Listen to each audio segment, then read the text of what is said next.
सभी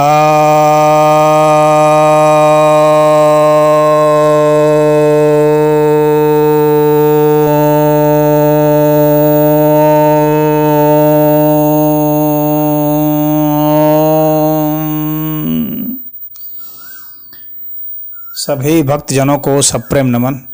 भक्तों, आज मैं आपके समक्ष नारद भक्ति सूत्र के तृतीय अनुवाक के 22वें सूत्र की व्याख्या करने जा रहा हूँ।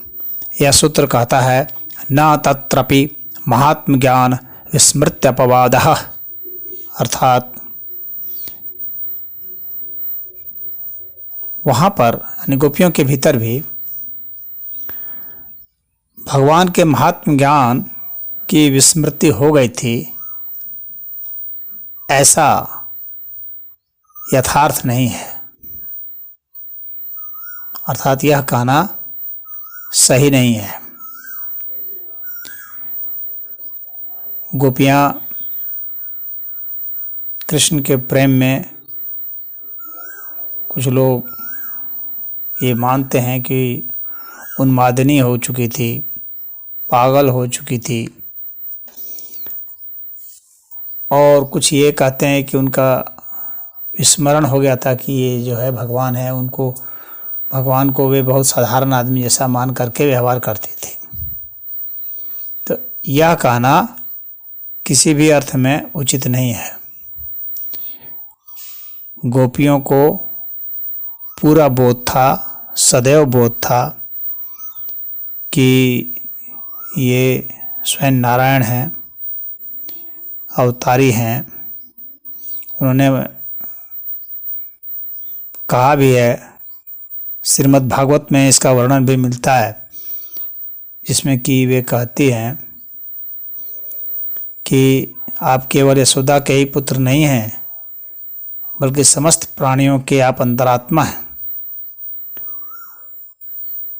और ब्रह्मा की प्रार्थना से ही इस संसार के पालने के लिए आपने यदुकुल में अवतार लिया है।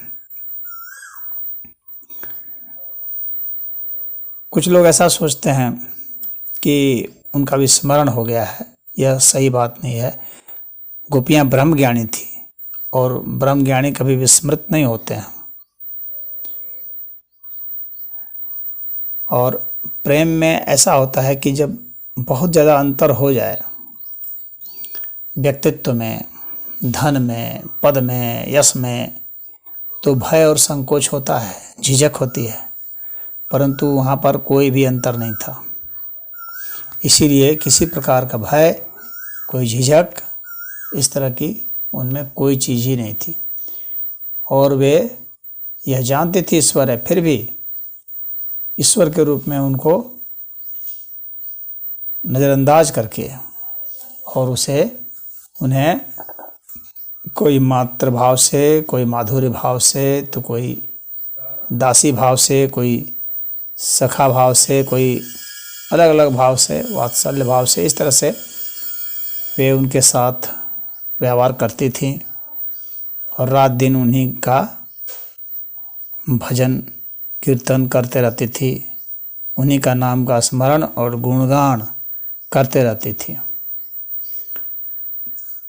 तो इसलिए यहाँ पर नारद जी ने स्पष्ट कहा है कि यह विस्मृति नहीं होती है। उनके कहने का यह तात्पर्य है कि भक्त कभी भी विस्मृत नहीं करता है भगवान को, फिर भी वह भगवान को भगवान के रूप में नहीं, उसको नज़रअंदाज करते हुए उसको सखा के रूप में, उसको पुत्र के रूप में, यानी जो सांसारिक जो भाव होते हैं, इसी रूप में उसके साथ रास रचाता है, व्यवहार करता है, प्रेम करता है।